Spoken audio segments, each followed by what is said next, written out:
Hi, this is Ryan of Lubin Property Management. We manage properties in Memphis and the greater area. Today I'm going to talk about tenant eviction process in Memphis, Tennessee, what to do when your tenant stops paying rent. Depending on if you have a lease that has a waiver of notice in it or not, there's two different routes you can go.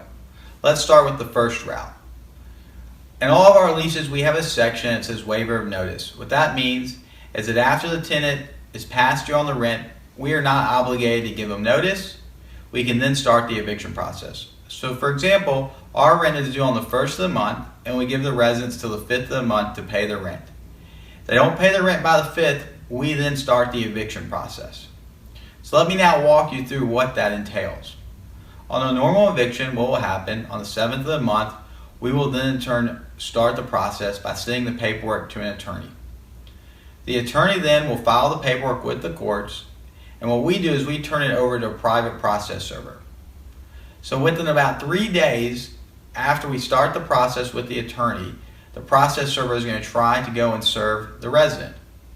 There's two ways that they can serve the resident. The best way is to be able to get physical service. What that means is they're going to go out there and they'll actually hand the paperwork to the resident. If they're not capable of finding the resident, what they'll do then is they'll post it on their door. The process server we use tries 3 times before just posting it on the door.